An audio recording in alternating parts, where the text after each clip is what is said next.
20 minutes and we're in the gym. But so far, really good. But as I said to you, just speaking to AC there about last year, he said the quality they had in the group was different class, but could never go into deep waters. We have to be able to do that if we want to win the league. Have to go to deep waters. We really do, because there's going to be occasions where you're really good. There's going to be occasions where it's just a battle and a fight, and we have to be able to do that side of it as well. All right? Superb so far.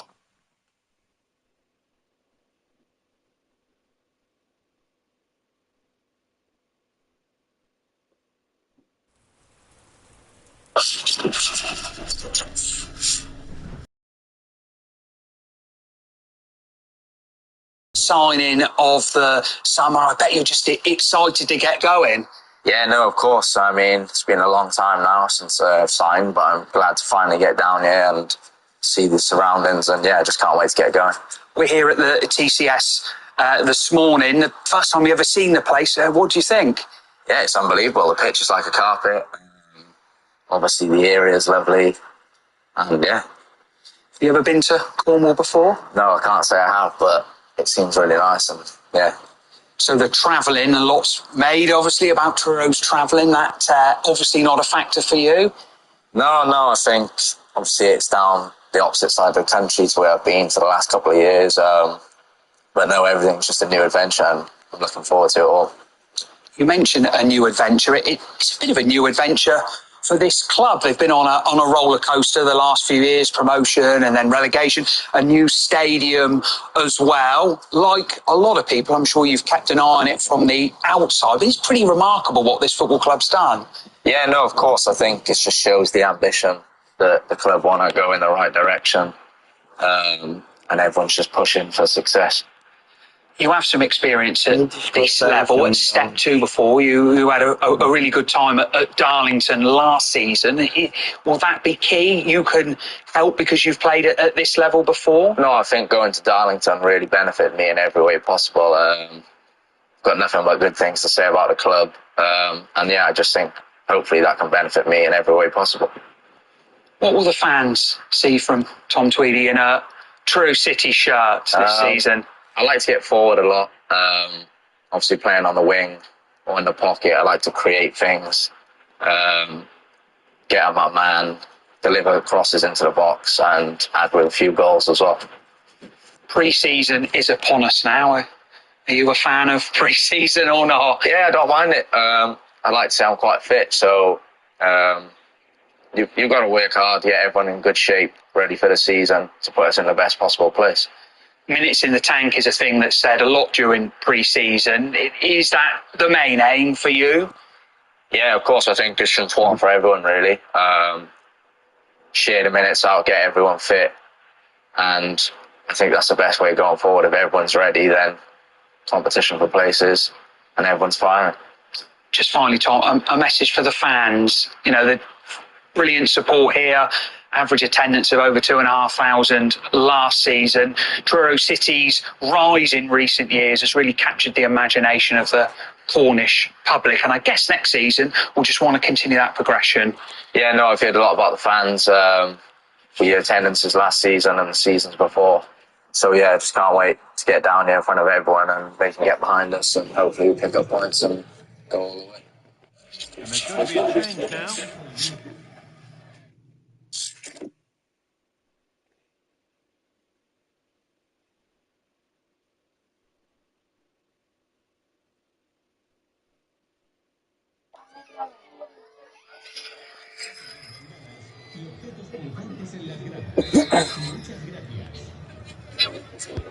And the corner is fired in. He's got his head to it, and not the right part of the head, it seems. It's a bad miss.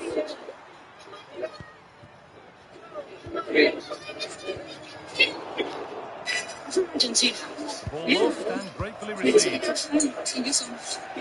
Something could be on with this. This to go in front. And good work from the keeper to get across and deal with the danger. And here comes a change. The Jafar Jackson moments that have been making fans smile not before Michael reached theaters. Yeah, please. And a little extra help Take care. Many fans were just wondering whether Jafar Jackson could play his famous uncle. They were wondering what kind of person he would be once the spotlight found him.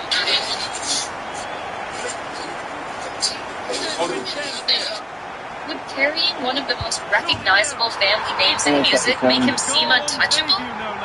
Or would he remain the quiet, approachable person people had heard about behind the scenes? Congratulations, man. Listen, one of the most iconic things in the history of entertainment, right?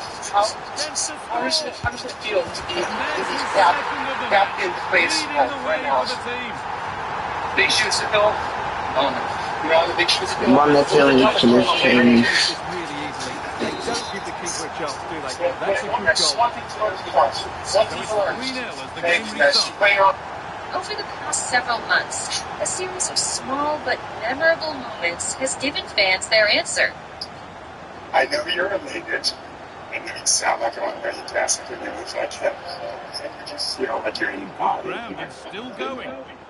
One of the clearest examples came after Jafar learned that a fan named Isaiah Acosta had gone to see Michael 5 separate times. Instead of simply posting a quick thank you online, Jafar recorded a personal video message just for him. Hey Isaiah, this is Jafar here. I wanted to send a video back, just acknowledging that I really appreciate what you said in that video you sent, and it really means the world to me.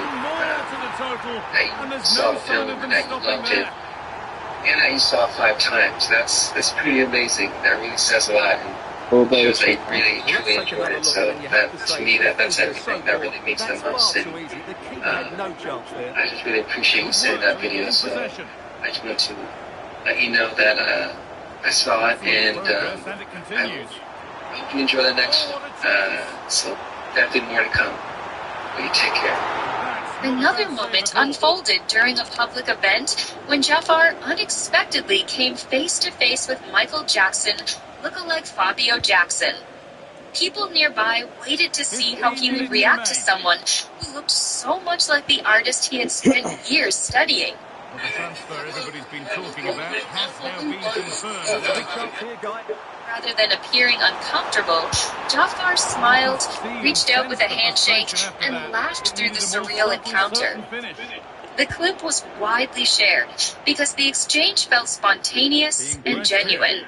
That same warmth appeared throughout the film's promotional tour. Whenever interviewers praised his performance, Jafar rarely kept the focus on himself for long.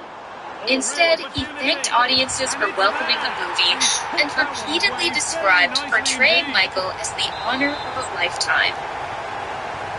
Another kick-off after another goal, and it's surely over now.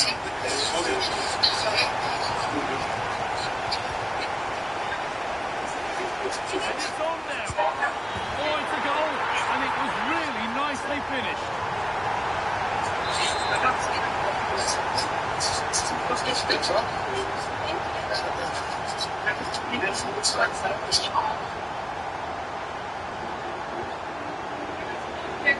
That's not going to cut it.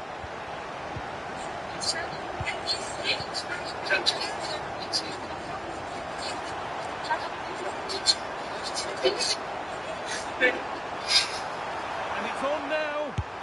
Oh, this is getting unbelievable. It is an absolute thrashing.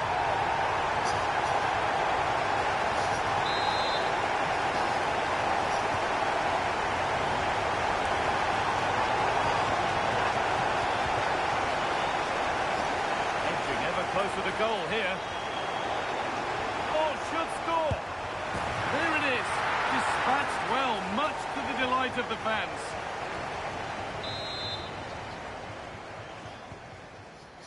Behind the cameras, the responsibility of the role became even more visible.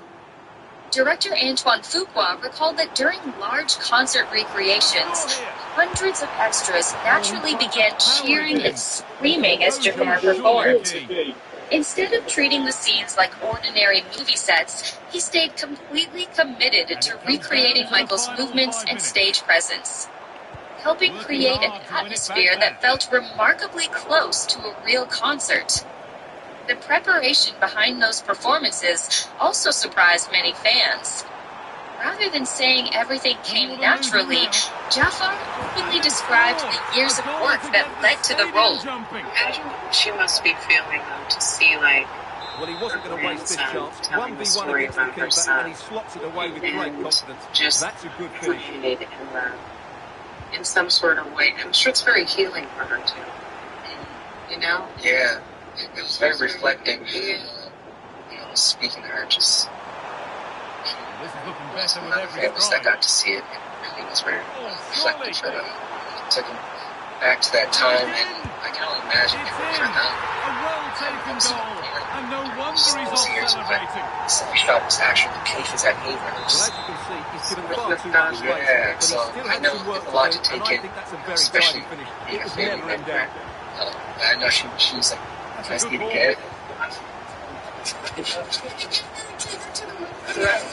So I'd love to see it with you. High tempo, not football, in total control. And that is the final blast. Not the result that the visiting fans were hoping for. What did you make of it all? You're absolutely right. While the result is poor, the display was even worse. They never got... He spoke about studying archival footage, practicing choreography for hours every day. One of the most personal moments came during an appearance on The Tonight Show. Looking back on the production, Jafar described the first time he saw himself fully transformed into Michael. Instead of talking about makeup or special effects, he spoke about the emotional weight of seeing his uncle reflected back at him and the responsibility he felt to honor his legacy. Many viewers came away feeling they were hearing from someone who understood just how much the role meant to millions of fans. Another behind-the-scenes memory resonated deeply with longtime Michael Jackson supporters. While filming the recreation of Michael's Grammy victory, Jafar was entrusted with holding Michael's actual Grammy Award. Rather than treating it as another prop, he later described it as one of his favorite moments on set because of the connection it gave him to his uncle's life and career. Every public conversation surrounding Michael has been positive. The film has received mixed reactions, as many high-profile releases do. Yet throughout the discussion, there have been no widely documented public confrontations between Jafar and people who disliked the movie. Instead, he has consistently returned to the same themes: appreciation for supporters, respect for different opinions, and gratitude for the opportunity to tell Michael's story. Taken together, these moments have shaped the public's first impression of Jafar Jackson. Not through carefully crafted publicity, but through brief interactions, a personal message to a devoted fan, a laugh during an unexpected meeting, thoughtful reflections on his uncle's legacy, and quiet gratitude whenever people thanked him for his work. Sometimes a public image isn't built by one headline. Sometimes it's built by dozens of small moments that leave people smiling long after they're over.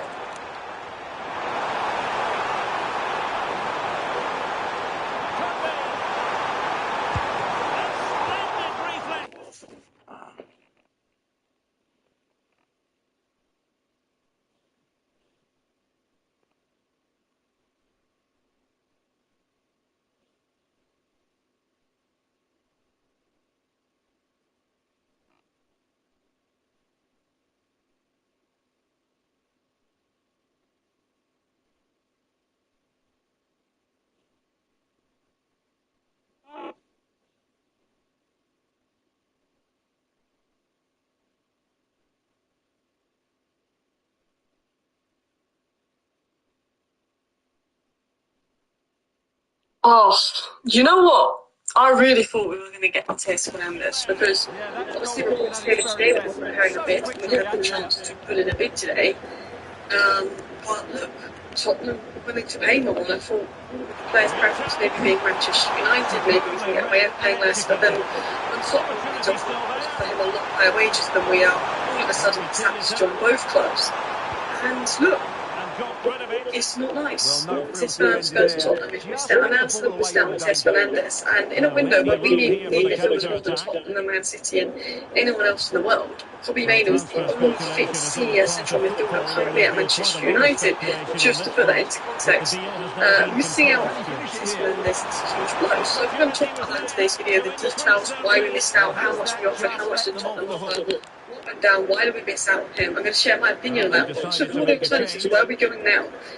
Because the options have now come out what Manchester United want to do. Now, if I'm Manchester United, I'd go out and do anything we can to get Bruno Gimenez. Let's be honest, that's not going to happen. So where do we go now? So obviously, Matheus Fernandes costs £85 million, which, let's be honest, is an overpaying.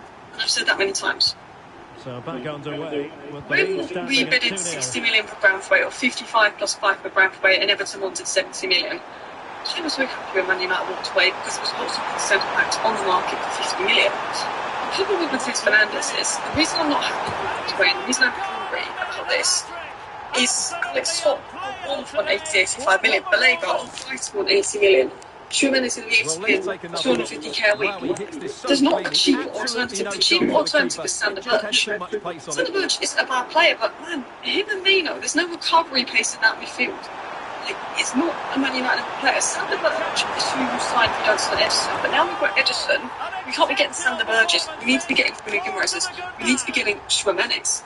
And look, Man United obviously really likes Matheus Fernandes, he really likes us. And actually, I got some updates today that Matheus Fernandes gave Man United priority, and Man United was a stream move. And so I got to say he didn't have a preference between Man United and Spurs, he was happy to go to both. He was happy to go to both because Tottenham were willing to offer him under high wages than us. That's why he preferenced Man United's preference. Tottenham gave him a crazy wage offer, and all of a sudden he was open to both. He would have been on less wages Man United and Tottenham. Just to put that into context, if he'd gone to Man United, he would have less wages than he would be at Tottenham. But he was happy to agree to less wages at Man United than Tottenham. So that's one interesting thing to throw into context. Now, Solly has given a report here. Some idiots are giving Solly stick because Solly was told 2 weeks ago by good people inside Man United that they were confident. And Matheus Fernandes, had given his preference to Man United many weeks ago until Tottenham came in with a huge wage offer. So Solly was not worried about anything. The transfer market can change, so anyone who brings Solly a stick needs to get their head up. Solly's been spot on with this information. He has a very good sources, I know that. He said Man United offered West Ham a package of 85 million for Fernandes, which was 70 million guaranteed with around 15 million out. They offered a wage close to 170k a week. This morning, United were offered the chance to match Spurs' bid, which was 85 million all up front, and they refused it. So, to be honest, 85 million, 70 plus 15, and 170k week in wages is a very good for United. It's not like we didn't do anything. Mainoo's on 120k a week, so I understand we don't really want him more than 170k a week when that's what Cunha and Boomer's on, and we don't want to break the wage structure. That said, we've got Mason Mount on 150k a week who barely kicks a football. We've got Mark Trashford on 350k a week. And the problem that United have is Tottenham are willing to pay more. Now, I've always said, I'm happy for us walking away from players when the wages aren't crazy, when the price is crazy, but as long as the alternatives are more affordable. I don't think the alternatives are more affordable. We're going to talk about the alternatives. I think we should just stop at 85 million up front and got it done. I think he was willing to accept 170k a week at United. We didn't need to match Spurs. We got over 200k a week.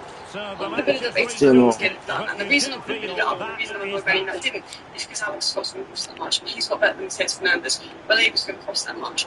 The only way I'm happy missing out on Matheus Fernandes is to sign Bruno Gimenez and sign Schumann. Thank you very much. Mainoo's the only fit midfielder in the squad. We signed Edison, officially be in the squad in a couple of weeks. Edison's not the bottom signing. Mainoo's incredibly young and he can't play every single game. We carry this nobody and now we're going to Gerald bloody Bowen. So, yeah, it's a frustrating time. Now, a lot of people are saying, you know what, he's on 250k a week at Spurs.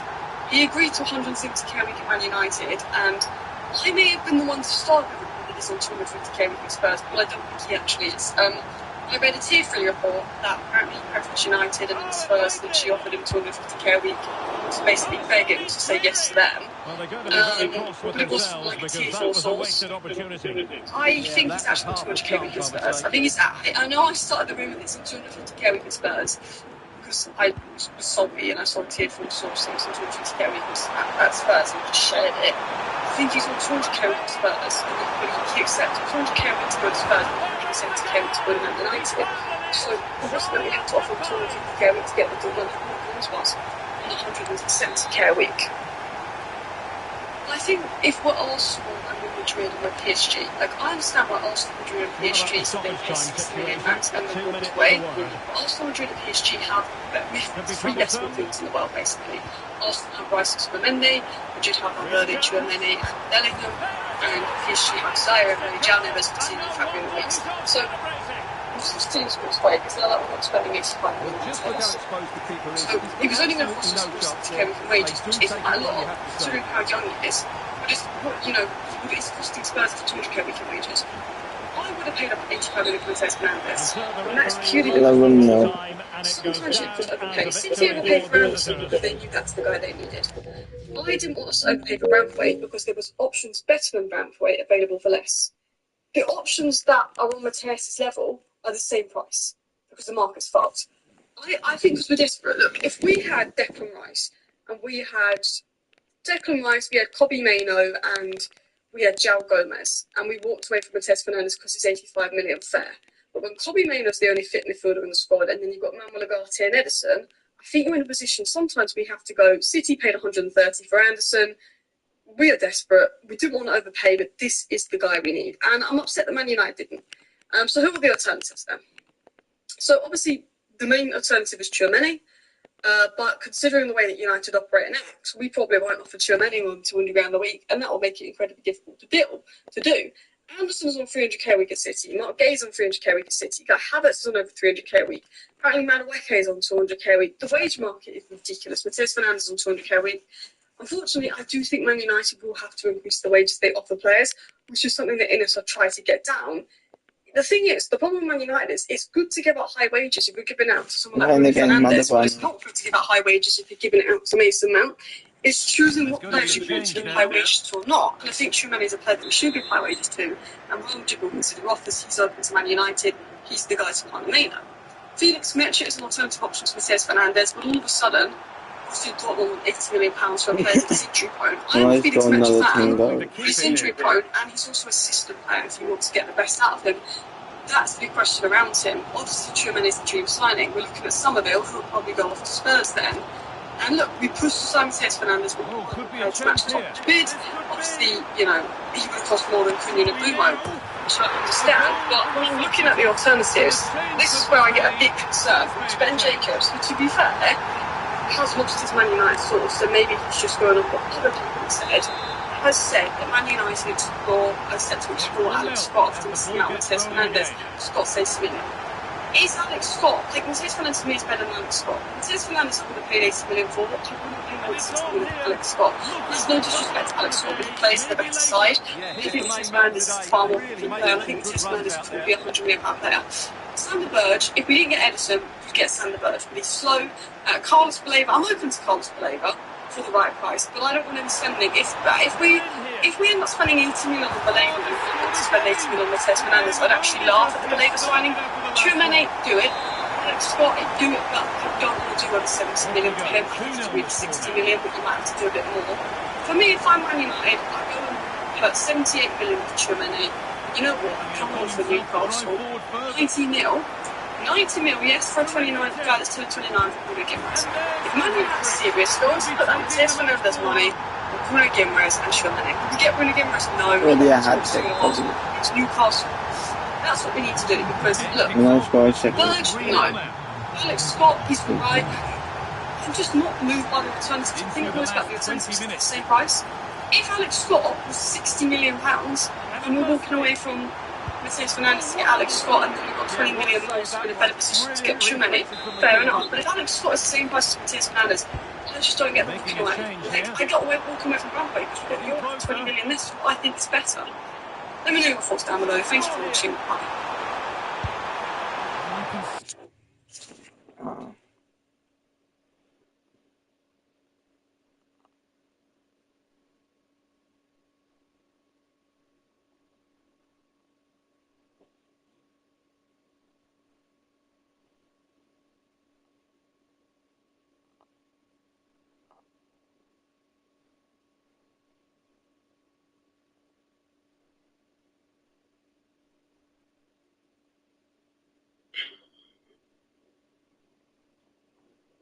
Guys,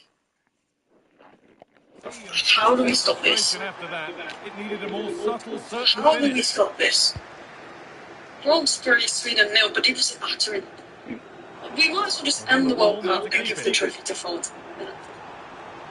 They're so good. They are so good. They might be, and this look, imagine if Paraguay didn't like this, who knows? They might be the best World Cup side. In terms of just like the first good of the football they've been playing this, how good it is. Like at least in Mbappe is disgusting. Real Madrid cannot get their hands near Elise. At least in Mbappe on the same team is absolutely filthy, it's absolutely disgusting, and it should be absolutely illegal because I honestly think that's the best duo I've seen. And I know that's crazy. It's literally 2 matches, and maybe I'm running around, but I was so young. But honestly, that duo is filth. And I said this, I feel like Mbappe and Vinny don't play well together. They play better without each other. Mbappe and Elise play get better with each other. Not just go, you know what, Vinny is great, but they cash in on him, bring in Elise, and Mbappe and Elise together is the duo. Because the difference between Real Madrid and France is Real Madrid have all these stars, but they don't play for each other. They don't like to play together. France have all these stars, but they're selfless. They play for each other. They play together. Mbappe could afford it straight up to Elise. We should just forward that Mbappe could trust for their melee. Mbappe is selfless. This France team play together, and this France team is completely nuts. Guys, look, this is why I think they're the best team in the World Cup. They may be the best team in the World Cup. They should be winning. 3 goals versus Argentina, 3 goals versus Senegal, 3 goals versus Iraq, 3 goals versus Norway, 3 goals versus Sweden. And other than Iraq, we're all pretty decent side, particularly Argentina and Norway. France become the first side of World Cup history to score 3 or more goals in 5 consecutive matches. 5 consecutive matches in the World Cup, 3 or more goals. Record breaking. Lose. How do you stop them? How do you stop this? How do you stop them? I honestly think this is the best World Cup team there is. I don't know who stops France. I thought the Netherlands could give them a game. Maybe a nasty low block. I think their team is so good that the low blocks do not matter. Like, we're talking Dembele, Ballon.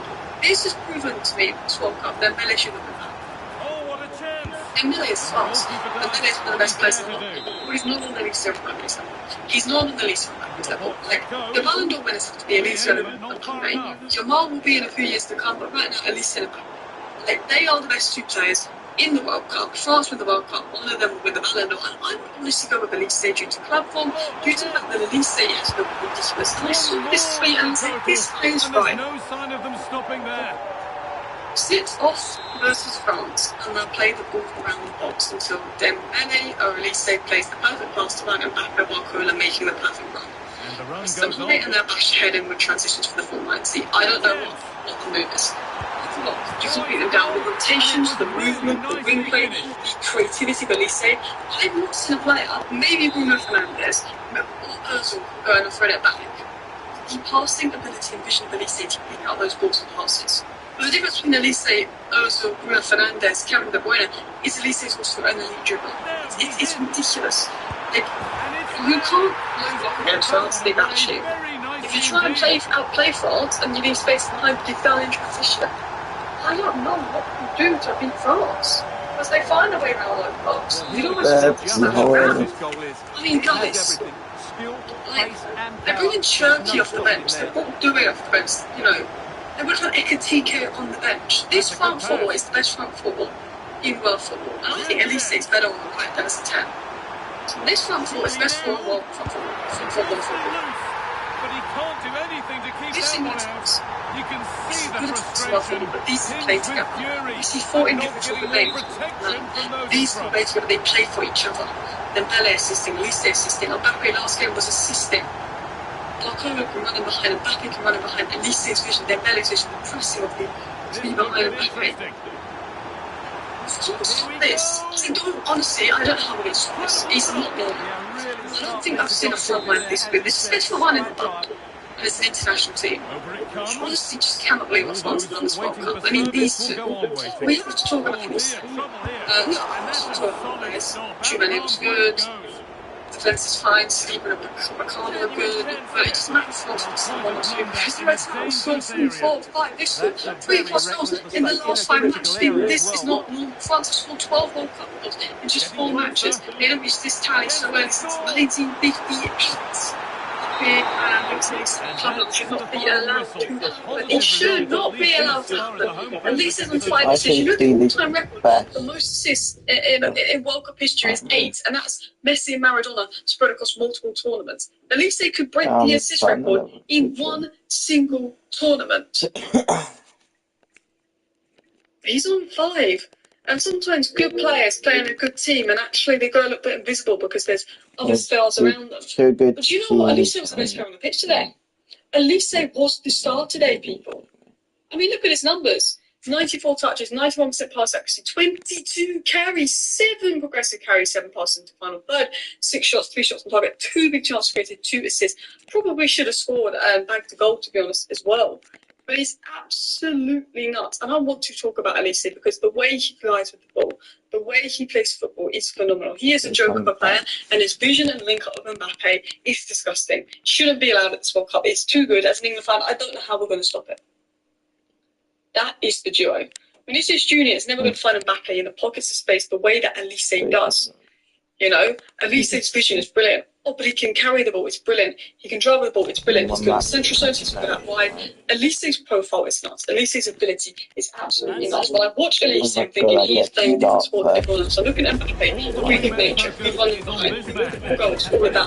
I'm looking at Elise and I'm thinking, this guy, given the Ballon d'Or, he is playing a different sport. He is ridiculous. 94 touches against Sweden, more than anyone on the pitch. And I think this is true. If you get Elise on the ball, what France needs to do, feed Elise the ball, have players make run behind, runs behind, and things will happen. Elise is dropping deeper, he's getting in the middle, and he made Sweden look. It was easy. The tempo that these World Cup games have been played out exciting. It's a breath of fresh air from the Premier League, which is really fast. I want to shout out about Kofi under the radar, lots of Elise because of Mbappe, but you know what? He's got 2 goals, he's got assists, one's top level. What he's doing is a shit off the ball, stretch, whip, Didier Deschamps, doing the work off the ball as well. But now we have to talk about the man. That man, that tweet with over 30,000 likes, but there's a tweet with over 30,000 likes saying that France is better than Mbappe. We have to talk about Mbappe, because Mbappe is the best player in World Cup history. And Messi fans will get angry, but Messi's played like 11 more games than Mbappe and has the same amount of goals as him. Mbappe,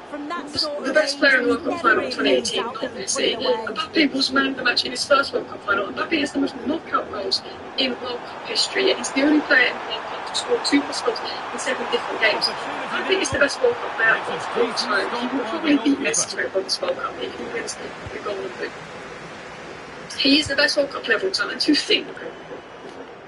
even think there was some talk about not starting Mbappe, people calling him dictator Mbappe, people saying France would be better without him, to even think there was no talk for the tournament is mental. This guy did it in the 2018 World Cup, he carried you in that final. This guy did it in the 2014 World Cup as a teenager. Scored in the final, knocked Argentina out. Argentina 2018, Denmark 2022, Poland 2022, Argentina 2022, Serbia 2026, Iraq 2026, Sweden 2026. The goals he scored. Look at what this year's World Cup's been killing Mbappe. It's level with Messi, who's played so many more games. Kylian Mbappe is now scored the most goals in the knockout rounds more than any other player in World Cup history. 10. Messi, a lot of his goals came in the group. Kylian Mbappe could have 3 assists already as well. It's not just like he's scoring and he's hogging the ball, he's being selfish. He's providing. What this France team have is just how good Mbappe is, how good Elise is, how like Cherky's barely featured and he is nuts. Saliba's in their defence. This France team is the best team in international football, and this France team, if they win the World Cup and they continue playing at this ridiculous rate, could go down as the best team in World Cup history. 1 big chance created from Mbappe, 4 key passes, 3 out of 5 successful dribbles, 5 out of 8 dribbles won, and 9.7 so far score. I mean, he's clinical, he's ruthless, he's scoring goals. Guys, how I mean, you won't stop them. What Elise Mbappe has done to World Cup is mental. It's mental, like, I don't know how I'm going to stop this. Thank you for watching, bye.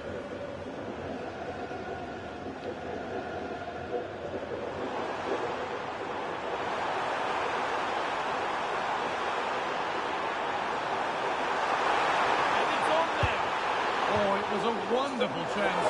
He went to whack it rather than place it.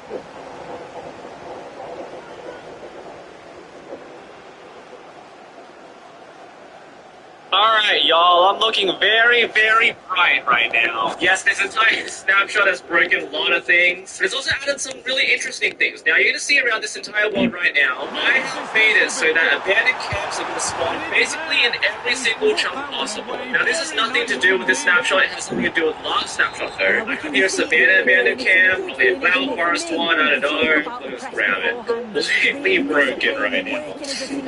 Does anyone use Vulcan on Mac? I want to see the big screen. I'll explain everything here in a second, but I want to show you guys all of this first. Bamboo jungle, something else. Just lots and lots of abandoned camps. Basically spawning different structures. Yellow tree right here, cherry tree, tall birch tree, all entirely inside a desert. This is all possible with the well-gen features. I'm going to generate the exact same world settings in a different world, and this should do the same thing. Where is it? There's one right here. There's a devil forest. And just over here, it's spawning on ice. It's spawning on 2 chunk red eye every single time, simply because they do take up quite a bit of space. Go to the nether and see what's happening. So I made this also work in the nether. You'll see that it's not spawning here. I have to go above the bedrock surface. And there we go. It's spawning on the bedrock surface. It's breaking bedrock. And then once you hit the basalt deltas, it starts peeking up here. For some reason, the basalt delta structures do spawn up there. Clearly something's happening here. It's placed a lava pool on top of the tree. You can see now it's a lot more gridded. And let's go to the end.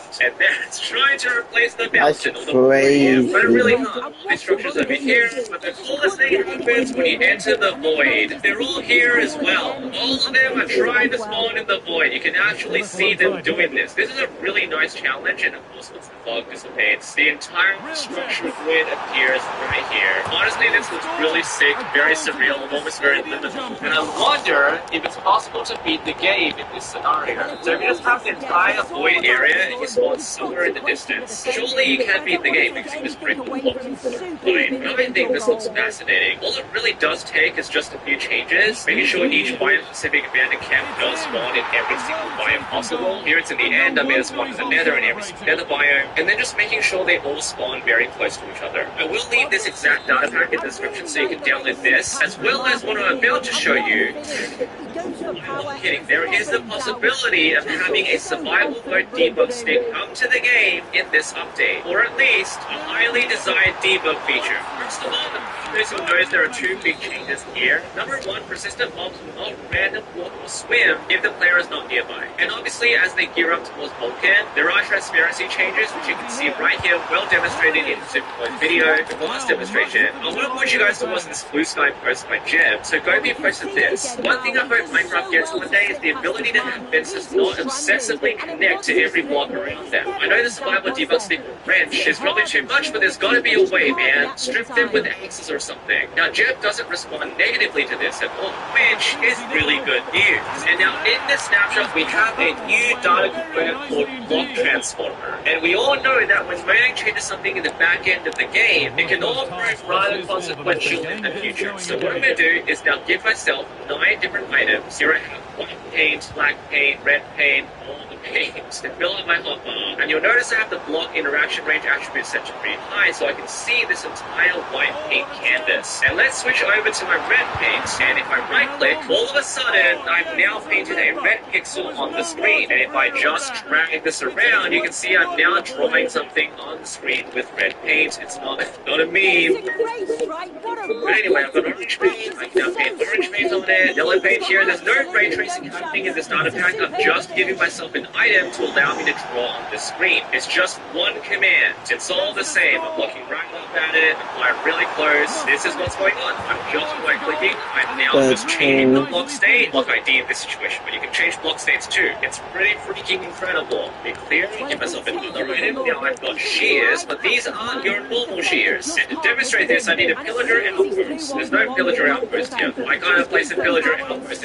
If I I maxed out all the structures? Oh, there's one over there. I feel like I've just maxed out all the structure potential here. I've just placed too many abandoned camps everywhere here. Okay, this one does not have the solid wall type. We'll just go down to this side. This is the end of the well gen. Okay, so this is the solid wall type. There's a lot of feedback from the community asking them to change this to wall stairs. I agree. Also the mansion. But anyway, with these special shears, I can, in survival mode, right click and change them to wall stairs. You can do it over here, and here, there as well, and then over here too. Okay, see the problem they can't, right? Now you're going to notice some limitations right now to this. It's going to change it to this type of wall stairs, and that's simply because there's currently no way to apply rule-based transformations to this debug item. There's a current bug right now. It's going to unlock me out of the world, and that's not good. Delete my player data. I'm gone! They're going to find the villager outpost again. As I struggle to find it, let me just explain what happened there. So I'm trying to find a way to replace certain blocks within a certain context so that I can choose which stair rotation to place. And unfortunately, by doing that right now, it does crash the world and the confirmed bug, so it is possible. You just can't do it right now. Where is the villager outpost? Oh, there it is. Okay. So right now, this stair is facing the wrong way. However, I can modify the block stair property to make it facing south. And so if I go back here and right-click, it does rotate the block there. And that just makes them face the right way this time. Even that one, if I want. Another thing you can do, this is a netherite sword, where if I right-click, it places lava everywhere. So the potentiality of having debug items in survival mode has just gone up a lot. Just by this simple change, allowing items in your hand to interact with blocks and change their states. So this is a block transformer for a lava block. I can just right-click anywhere, and it just changes the block to this. I've just edited the whole video. I realized I did not even show you the command to do this. So first of all, I'm going to give myself a stick. There we go. We have a regular stick. However, we're going to give this stick a block transformer argument. And then we give the block state provider type simple state. Let's do Minecraft water. And after that, this stick with every block you right-click will turn into water. We can also give it a custom sound, fucking empty or something. With the particles, you're kind of limited to things like scrape, wax on, wax off, which is kind of annoying, but it's not really that big of a deal. So let's say we do this, and now it sounds like you've placed water down. And you can place so many different walls here as well, as many as you want, which would be very handy if you have certain blocks that you want to replace. But right now it seems like it just crashes your game. Now, there's one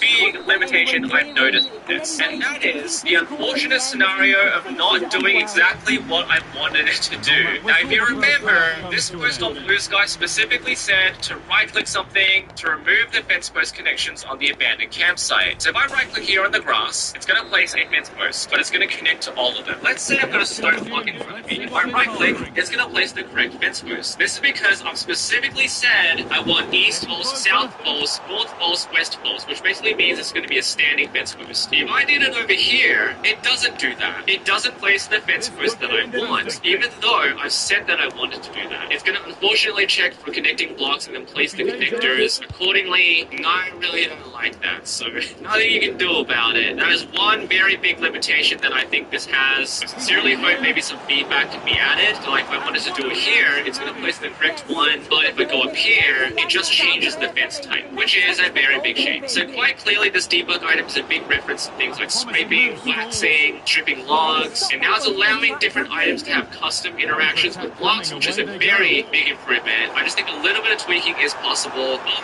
I might be wrong. Maybe there's a way to do it. Sly, and please help me. You look weird right now. You look so weird right now. What's the villager look like? Yeah, he looks weird too. I look weird too.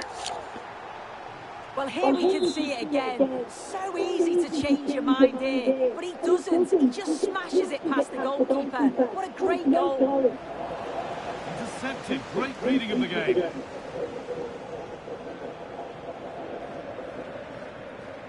These are the Backrooms pets, some of the most sought-after pets in the game, with Huges going for billions, Titani's going for hundreds of billions, and Gargantuans costing your grandma's freedom. We set out to get a full team of these rare pets on one account, starting from nothing. And if we don't succeed, we will be giving away the newest Gargantuan Backrooms pet in the game. So I guess the first question is, what even constitutes as a Backrooms pet?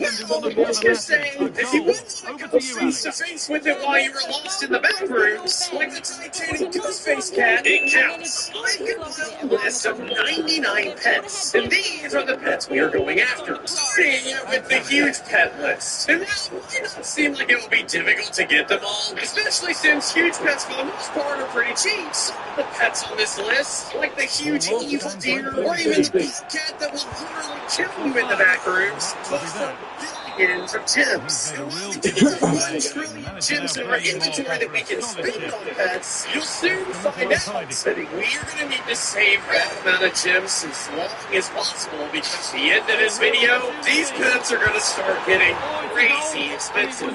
Just make sure that we see. We kind of need to see what pets on this list we already have in our inventory. And 4.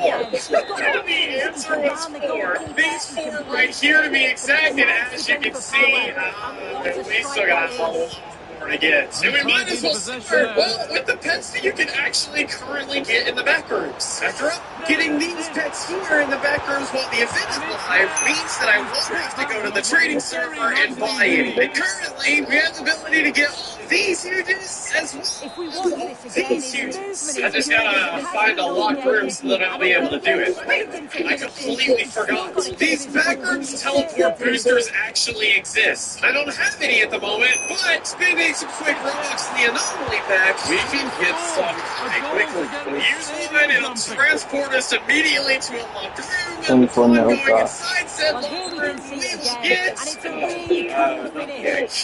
Dang it! Hold on, maybe we can get lucky. Yes. No, we didn't. Alright, let's try this again. Another locked room. This time, we found...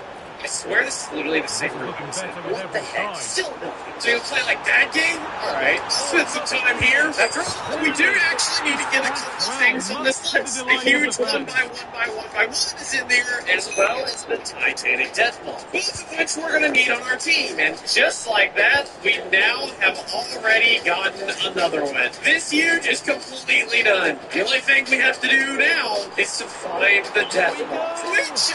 might be a little bit more expensive. We'll do this a couple more times.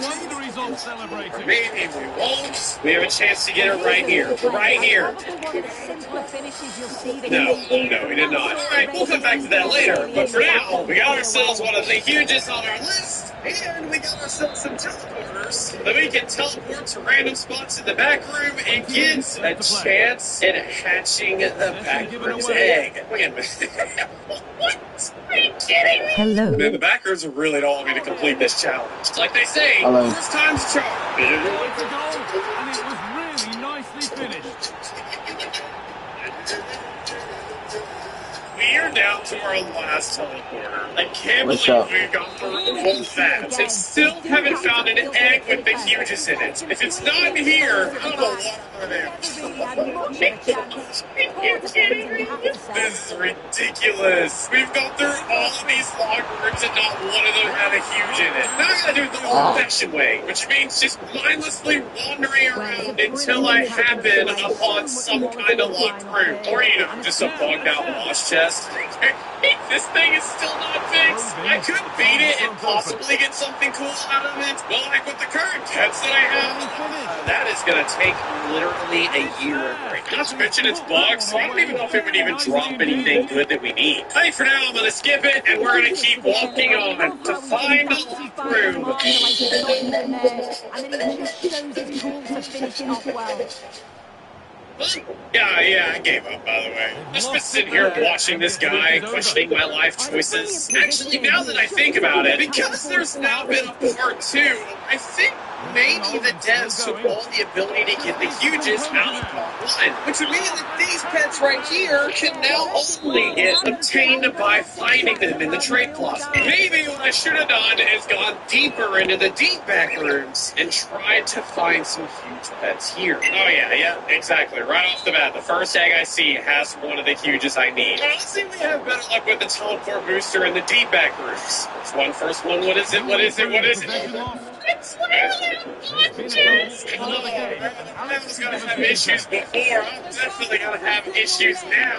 You know, I'll let my pets try to beat that guy. In the meantime, see if we can find ourselves an egg. On door number 15. 100% chance!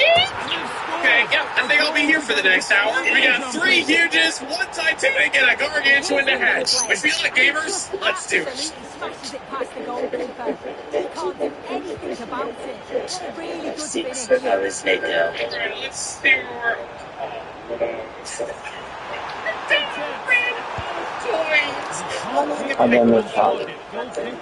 Hey, wait a second. These weren't lit before. No.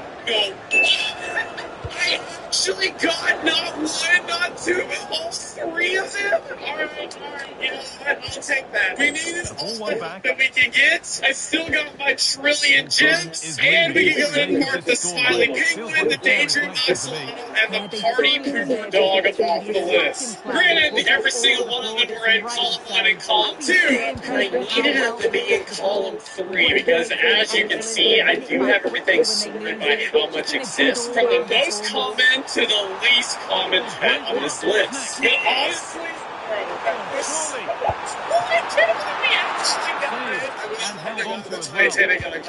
but hey, we're practicing our attitude of gratitude here, because that definitely saved us a couple of 100 million worth of gems. Now the question is, I wonder how my pets are doing in that boss room. Where is that at? It's all the way over there. You know, I'm not really worried about it. There are 3 other huge pets that we can get from the fight. Considering it's been 6 hours and I don't see them in my inventory, something tells me we didn't get lucky at all. So you know what? I think we'll turn our attention to the trading plaza. And we will just get the Game Master Cat, the Faceling Owl, and the Tripod Dominus. And you know what? While we're at it, we might as well go ahead and get all of the huge pets from the last event as well. And just like that, we have every huge pet from the back room. And look how scary these guys are. Oh my gosh. Well, I say we have every back room's pet, but that actually isn't correct. Because while these pets right here were the main pets that everybody sought after, from the last backrooms event, there's also been a few others. The first one being the huge anti-Titanic Daydream Fox that was given out to the clan battle winners of last week, as well as the huge Death Moth, which the top 30,000 people got who killed the most bosses. And considering I'm not a part of a clan and definitely didn't grind this game over the last 2 weeks, we're gonna have to go to the trade server to get it, and it's not gonna be as cheap as the rest of them. First up, the Daydream Fox. It for 299 million. Oh gosh. And the Death Moth, which doesn't seem to be in the game at all. Meaning the devs haven't actually given out any of these rewards yet. Not gonna lie, that's pretty annoying. Maybe we'll go ahead and just put a big yellow on that one. But the Daydream Fox is completely done. Which means now the only thing left to do is to really finish out the back rooms of his specific huge tests. Because for all those people who have actually played Pet Simulator 99 for a while, you'll know that this backrooms event is not the first one. And if we scroll all the way back to May 4th of 2024 and May 11th of 2024, you will see the first, the original, the OG backrooms event, complete with their own huge pets released in the game. And we will officially have every backrooms event huge pet, except for one. And it just so happens to be my favorite backrooms pet of all. The huge purple cat. It's so ominous and scarring looking. And I want it. But for whatever reason, it just isn't available. No one is selling it despite there being almost 3,000 of them in the game. Which means, for the first time, we have one that we are having difficulty getting. So now the question becomes, Cubs, what else on this list is going to be difficult? And What else on this list is going to be the most expensive one to get? Because we can't let the numbers fool us. I fully expect this Mummy Bunny here, which is the most rare pet on this list as far as the huges go, to be expensive. And yeah, it's a fact. They did a lot of good things. Oh boy, last on this list, like the Bobcat, is worth about 3 billion gems. Biggest since at 1.46 billion. Needless to say, we've still got a lot of pets to get in the huge sector, and the goal is going to try to do that without spending over 100 billion gems in the game. I think it's time we lock in, gamers. We'll start at the top, work our way down. What all can we find in the trading server? Let's find out. That is brilliant work to stop them. Well, I think that's a goal-saving intervention there. And there we have it, 62 huge backroom type bets. Honestly, we haven't done pretty bad for ourselves. As you can see, we're missing a few in the mix, and just as I suspected, most of them were in this third column here, where there was a less number of each pet. So I'm going to change. I decided since this death wolf actually isn't available for anybody, I would switch it to do one of the Reaper cats and just to guess you an evil backrooms type aesthetic, but then I actually couldn't find it either in the trade closet. Either way, we're missing 7. And we'll have to probably wait a few hours until more people come online that could potentially have in their inventory. Which means for now, we need to switch our attention to the Titanics. And again, as you see from the different Titanics in the mix, with some being a lot more existing out there than others. But just like the huges, these Titanics weren't all created equal. Because if I actually highlight all this and click unhide, you will see all the prices of each pet. And how some of them, like the Nightmare Cat, which is about midway on the list, when we sort by price, you'll see that it's the 3rd on the list. That's the bad news. The good news is, well, just like before, to help save on the cost of how much it's going to take for me to get all these, we're just going to have to do a quick little deep dive down in my inventory and pull out some of the Titanics that I already own on this list. And when you know that I actually have the Titanic Nightmare Cat already. This pet right here sparks everyone's obsession with these backroom type pets, as this Titanic probably is the most sought after Titanic that ever was released in Pet Simulator X. I remember when I got this pet, man. Anyway, we can go ahead and mark this guy off the list, but that isn't the only one we can mark off. Because I knew how much this pet would be sought after, I also went ahead and grabbed this pet when it came out last year during the Cannon Tycoon. And at the time when I bought it, it was going for a pretty steep price. And it's done nothing but go up since then, as it's literally worth a gargantuan pet these days. Needless to say, just with these two, we have gone ahead and knocked off the top 2 highest Titanics worth in the game. The only one that I don't know about is this one right here, the Daydream Fox. Only 61 exists. It doesn't say how much it's worth, which means it's owner's choice. And those owners literally are members of the clan who won the last clan battle. I can already tell you this pet right here is going to be astronomically expensive. And considering I'm already down 20 billion gems, it definitely doesn't bode well for when we have to turn our attention to the gargantuans. But for now, let's see in my inventory what all Titanics I have already. And they will make the change now. Oh my goodness, look at all of these guys right off the bat. Also, at the same time, see why everybody loves these pets. It's so cool. We got 9. A chance to nudge in front. Corner kick here. As you can see from the top 5, Who's going to get on the end of it? And the opportunity goes a begging. He decided to hit that with power rather than go these to 3 right here are so much crazier expensive than the rest of everything on this inventory. And like each one of these could probably sell and get a gargantuan confirmed, Yes, an exciting move for him. We are going from having to literally spend almost $1 500 billion gems to get all to now. And only spend 113 billion. Granted, that doesn't actually count for the Daydream Fox. You know what? Let's just rip the Band-Aid off and see exactly how bad this is going to be. A very effective challenge put in.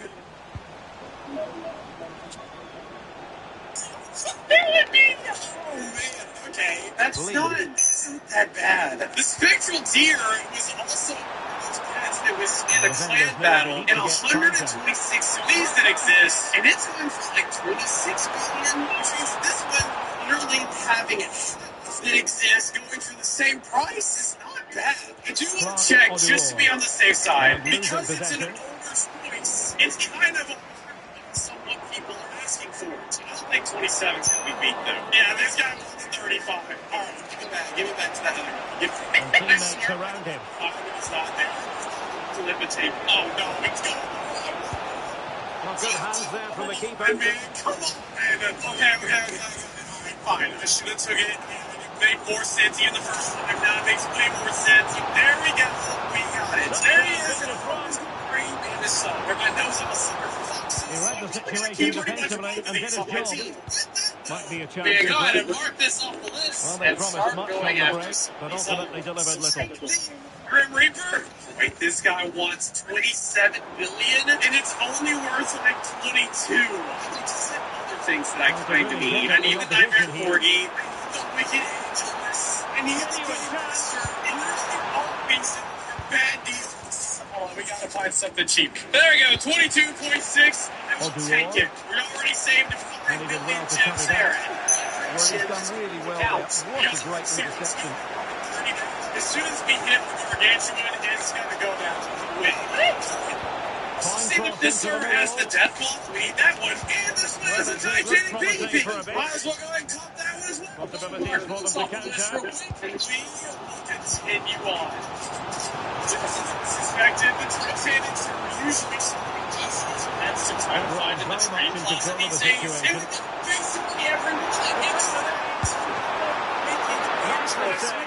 only seemed to find this original guy who was trying to sell us the Grim Reaper at 27 billion and how everything in this gross inventory is literally a bad deal. And the Wicked Angelus is no exception, as it's only worth 16.7 billion and he wants 22 billion. And under pressure, that was a fine play.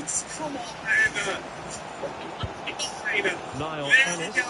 It's Read that pass all the way. and with that, it is every Titanic on this opposition. But they dealt with the threat check to first. see if any of the huges are available yet. Plenty of players waiting in the middle. Yes. Love it. Oh, he could give it This guy away. has the Nightmare Spirits. We can Both mark that one off managers the list deciding too. this is the time to change things around. Both teams going to the bench. No, Evil Demon. Paper Cats. The fans don't believe it's coming. Just listen to the noise. What a fantastic Oh my God, finish we could have here. Somebody leave. It worked. Just 5 minutes remaining. Where is it? There he is. Great work without the ball, and because But of you know that, what? it's a It's throw worth it. in. It's off the list. We officially own And a it. substitution Another one in the down. offing. So now we have left to get The goal here might be the clincher. Cyclops, the Evil Deer, and Purple Cats. Yes is the answer. Not doing too bad. In fact, we are to 83 of the 99 total pets So that they we need. keep the ball moving again, knowing that it truly is a race against the gems clock. to our name. It all sounds great. Man, it all comes crashing down as we look to get all the gargantuans. Because just like before, they've already taken a look at how much each one costs, and all of these are in billions. And when you add it all together, that is a 1.67 trillion, which means we're still very far off.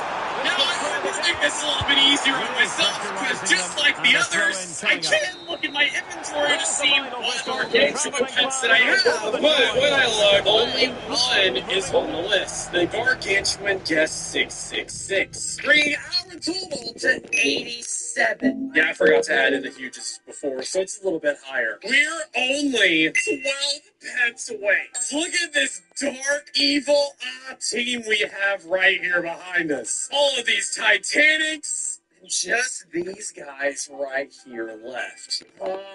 Alright, well, same as before, we've got the exists, but again, they're not all equal. As I go ahead and sort by the easiest to get versus the hardest to get, the one that's probably going to end up killing us is the Gargantuan Hellish Axolotl. Well, let's see what we can get. We might as well start with the easiest one to get on the list, and it's this guy right here, the 1x1x1x1. Because if anybody knows anything about the pet sims trading economy, if a pet is actively being able to get, it's going to be the cheapest that it's ever going to be. So it makes sense to go ahead and get this. In fact, this one's 115 billion, which is cheaper than the 117 billion that I actually quoted. So you know what? We're going to go ahead and grab that bad boy. The easiest one is done, which means the next one that we're probably going to go after is my favorite one on this list. And it has to be the Patchwork Agony. Because outside the nightmare type pets like the Nightmare Cat, the Nightmare Corrupt Agony, and the Nightmare Capybara, the next favorite is probably these guys right here. All of the Patchwork pets. Oh, this one's 303 billion, which is way more than what I quoted in 292. Oh no, the last one. Playing it in. Price gouge only works. Defending to end a decent 295. attack. Maybe we're 292. Yeah, that was well read. You know what? I don't think we're going to do better than that. But just in case, I'll check And one there's more his time. second If of the I go match, back to the leading the 330, way for the that's team. the lowest that I'm going to get. So, yeah. And we're back underway at 2-1 now. That was some of this. Oh, man, that's 417. Just so we can get as close as possible to getting this done, probably better stick to the lower end of these. Making a change here. Go for the easy ones. It's a crazy price. Now, this might be promising. 129 to 198. He's even the only one. Because also, if I try to go to the Gargantuous Helmet, it's literally the same People thing. will be happy to claim that. 650 billion. Transfer everybody's been talking about has now been confirmed. That being the So case. And the worst part is, like, these are the only two certainly a people lot of focus selling on the those play over the items. last year And or I two, can't and he actually seems to have a afford bright this future ahead one, of him. as I've Hopefully only it got turns out to be a good move, and he can 271 continue to develop billion his career. gems left. So now I have to make a decision. Do I go after the Grim Reaper, or do we go after the Dark Dragon? I guess the answer might even be to spin it for me, because if I don't see a Grim Reaper for 800 billion, I know I'm not going to be able to afford it. So And it's we're going to all want fire again. 34. It's worth a one. Well, let's take another look, and you have to say, It is the a defense price is so gouge, poor. but it's not That's the far too biggest easy. one. Keeper The had no question chance is here. he like the other ones? I know that there's a Dark Dragon Oh, maybe somewhere, with a and space somebody now. who has it isn't going to be price gouging us. Yeah, 235. It's worth 225. He makes a 10 million profit. It's not bad. And considering there's not even a hellish axolotl to begin with, well, I think we have our decision made for us. We'll go ahead and do this, and then just like that, we're down to 36 billion gems, which is enough to put us in the 90s. Leaving us with 4 ninjas that we can't find, and 4 gargantuans that are so ungodly expensive you wouldn't want to get them. This shit is like 36 billion gems. This left, and it definitely could get with the amount of gems I have left. I just have to find somebody that has them. It's these guys right here that becomes the issue. I think about the solution. Maybe somebody will come online in the morning that will have these rounded pets here, and these pets not at natural prices. The final pass wasn't quite good enough. There's been a goal in another game, and Alex can give us the details. It's the goal for Huddersfield Town. It's all even Stevens at 1-1 with 74 minutes played. Fantastic, Alex. Thank you. On our list. This could get interesting. That has missed by quite a distance. Being the last of the units that we got. This evil deer that I had to get a rainbow version ended up being the most expensive. All taken away from them. 5 billion gems alone.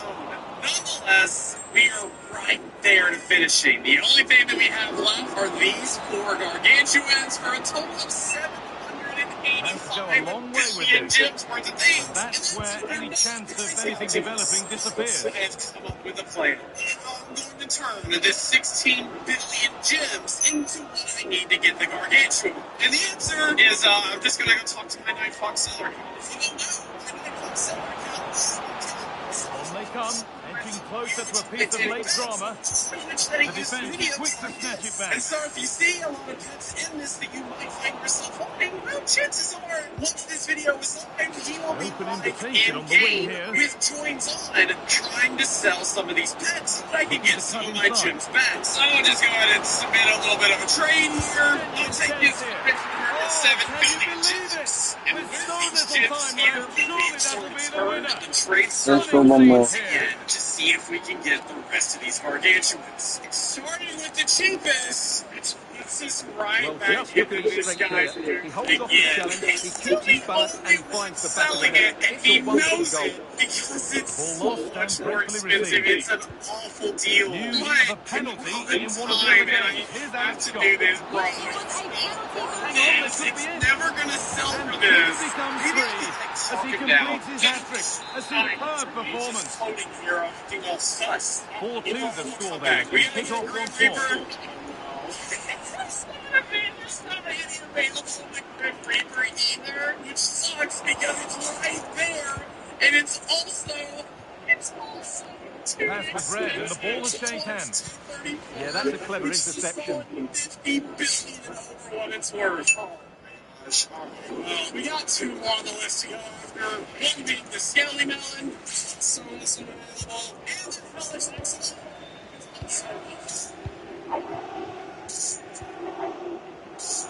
And then there were two. And this guy right here actually has both of them. He has the Guard Skelly Milling at 400 billion, which is a hugely bad deal. And he has the Helix Axolotl at 500 billion. Also a bad deal. Now here's the thing. If I absolutely wanted to, I could dive deep my inventory into this box here and grab out both this Hypnotic Kitsune and the Yin Kitsune, both And it's all over for about 450 billion each, for a total of about 900 billion. That would be enough to buy not just this one, but also the one next to it. But, yeah, dude, it's just not worth it. This guy is completely price gouging, and he knows that he's literally the only one selling not just that one, but both of them. So, we've hit a wall. This guy right here, Guest Plaza, is the reason that we have lost this challenge. Coming up just short, having 97 of the 99 craziest, most evil, most sought-after backrooms pets in the game.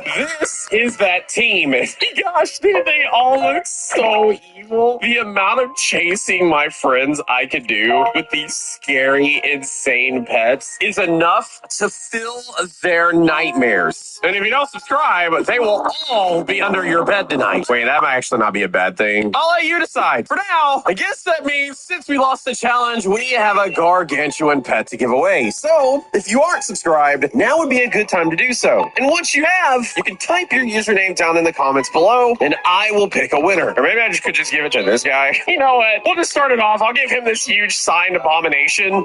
And the rest, I'll give back to my Night Fox seller so that he can get some of my gems back, bro. Because we're definitely going to need it next video. You won't want to miss it. But for now, you can check out these next videos for me. Thanks for watching, gamers. I'll see you later.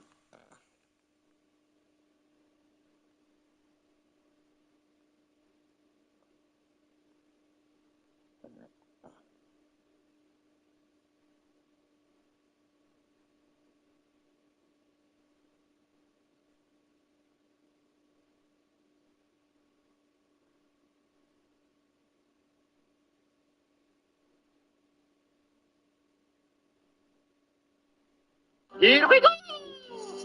Hello everybody, welcome back to another video. Again, this isn't going to be like my normal type of content. This is just going to be one of those little chatting to the camera update videos sort of things. Today we are celebrating 1,000 subscribers. Well, actually 2,000 subscribers. That is really cool. quickly. And some of you guys may know I recently actually put a poll out on my YouTube channel asking you guys, what do you want to see for the 1,000 subscriber special? But seeing as I've already hit 2,000 subscribers, that's like double the original amount I was going to do the special for. So I'm happy to announce to you guys, I will be doing all 4 of the options. Is now live. You can see the link in the description down below. It's going to be shopcrossties.com. If you don't want to buy any merchandise, but you do still want to support the channel in some way, there is also a donation link in the description as well. Buying merchandise and donating is not required, but it is just one way to help me, as these Minecraft servers do cost a little bit of money to run. They're like insanely expensive, but with how high my rent is, like anything helps. The setup tour video will be coming relatively soon. I don't fully know when I want to release it, but expect that within like the next week or so. I'm really excited to show you guys what I use to record. I'm also going to show off my video editing software, my PC, my microphone, audio interface, that kind of stuff. Like what goes into actually creating my content. Pretty soon, we'll be releasing a poll on what song you guys want me to parody for the Minecraft. I have a few ideas, and they'll all be really, really funny to do. But I just can't decide, so I want you guys to pick for me. So make sure you guys subscribe if you haven't already, so that way you can be notified when that poll goes live. And that brings me to something I'm really excited to do that I didn't think that I would be able to do, but I've been working on it for about a day now, and I'm really excited to announce that I will be making a public Minecraft server. Now, it's not going to be like a themed experience, it is just going to be a basic survival server. However, there will be a general theme to it. Basically, I thought it would be cool to incorporate like a random teleport feature, but to make it actually make sense in the game of Minecraft. So when you first spawn in, you will spawn in on a space station that is hovering above the world of Minecraft. You can then enter a portal that will teleport you anywhere onto Minecraft's terrain. And this space station will act as like sort of a central hub, and it will grow and expand over time. We can add like shop stalls, we can add like building areas inside the space station. I don't know, I just think it's kind of a cool concept. And I'm really excited to share with you a little sneak peek on that server. It's still in the very early stages. Like it's going to take a little while before it can actually open, but I'll be updating you guys along the way. Be sure to follow my Instagram, also linked in the description down below for updates on that server. So yeah, here we go. Here's that little sneak peek of the public Minecraft server. 15 minutes left for play. Well, plenty of green space to run into. Must take the lead here. Oh, he's been denied, and they remain locked together. Well, that's a good save, but really he should have scored from there. That's a big chance. Jack Armour. We can get more details on that injury situation from our man pitch side, Jeff Shreves. Jeff? Nasty landing on the shoulder for him there. He's in real discomfort. He's a tough boy. I think he'll stay on. Cheers, Jeff. Well, the situation has changed in one of the other games. Here's Alex Scott with the news. Yeah, it's a goal for Barrow. It was an early cross into the box, and it was a great headed finish. They're now behind by 1 with 80 minutes played. Thanks for the update, Alex. I'm so excited for these. If you have any ideas or suggestions or just any sort of tips or information on that server, feel free to let me know in the comments, or you can send me an email. My business email can be found on the About section of my YouTube channel. I'll try to respond to everybody I can. And then also just a little quick update on Crosscraft. The applications are currently closed. However, I am relatively close to getting through most of them. There's still a lot. I'm a little over halfway, so if you haven't received anything back yet, don't worry. I probably just haven't gotten to you. But it's looking pretty good that once I'm done with all the current applications, I'll be able to reopen the application again. I'll post that information on my posts tab on this channel. So if you want to know when Crosscraft applications reopen, be sure to subscribe. And yeah, that's going to do it. I